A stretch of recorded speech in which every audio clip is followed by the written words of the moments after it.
अस्सलामुअलैकुम नाजरीन व सामीन, ख़वातीन व हज़रात, उम्मीद करता हूँ आप सब लोग खैरियत से होंगे।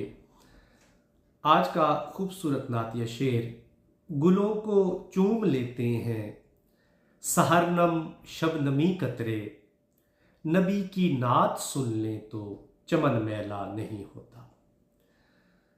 नाजरीन, यूँ तो ये शेर अपनी नोयत के एतबार से काफ़ी वसी है और इस पर चंद मिनट में गुफ्तगू करना और उस गुफ्तगू को मुकम्मल करना एक मुश्किल काम है, लेकिन मैं कोशिश करूँगा कि इख्तिसार के साथ आप तक इस शेर के अंदर जो पैगाम और मैसेज पिन्हा है वो आप तक पहुँचा सकूँ। नाजरीन, सहर कहते हैं सुबह को, और शबनमी कतरे पानी के वो साफ शफाफ नरम पाक कतरे जो सुबह अपनी नरमी के साथ, अपनी ताजगी के साथ दरख्तों के पत्तों के ऊपर, फूलों की पंखुड़ियों के ऊपर या पौधों के ऊपर छोड़ती है। नाजरीन, हमारे घर ये भी गुलशन की मानिद है और इनके अंदर रहने वाले लोग फूलों की मानिद है, जिनमें आपके बहन भाई, आपके बीवी बच्चे, आपके माँ बाप और आप खुद शामिल हैं। और इन तमाम फूलों के रंग मुख्तलिफ हैं, इनकी खुशबुएँ मुख्तलिफ हैं और इनके मकाम मुख्तलिफ हैं। जब हम गुफ्तगू करते हैं, अगर हमारी गुफ्तगू इन शबनम के कतरों की तरह साफ शफाफ नरम व गुदाज नहीं होती तो ये फूलों की खूबसूरती को कम कर देते हैं। दूसरे अल्फाज में आप यूँ समझिए कि रिश्ते कमज़ोर पड़ने लगते हैं और रिश्तों में दरारें आनी शुरू हो जाती हैं।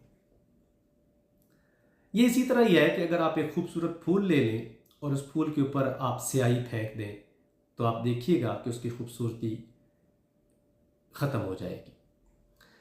लिहाजा नरम गुफ्तगू करना और साफ और शफाफ गुफ्तगू करना घर के अंदर, ये आपके घर के एक ऐसी बुनियाद रखता है जिसमें अगले शेर का मतलब वाज़े होता है कि नबी की नात सुन लें तो चमन मैला नहीं होता। अब आपने अपनी गुफ्तगू में नरमी कैसे लानी है, आपने अपने अपने गुफ्तगू में शफाफियत कैसे लानी है।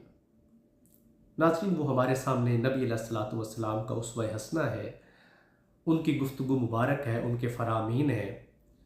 आप उनको पढ़ें, आप उनको देखें, उनको समझें, सुने और अपनी गुफ्तगू में मीठापन, अपनायत और शफाफियत और नरमी, ये सारी चीज़ें आप शामिल करें।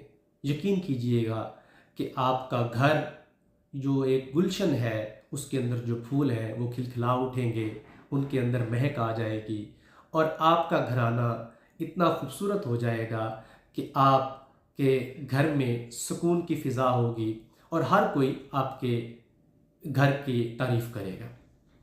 इसके बरअक्स के घर में लड़ाई हो और फसाद हो और जो मामलात घरों में बिगड़ते हैं वो सिर्फ़ हमारी तल्ख़ कलामी और अल्फाज के गलत चुनाव की वजह से होते हैं।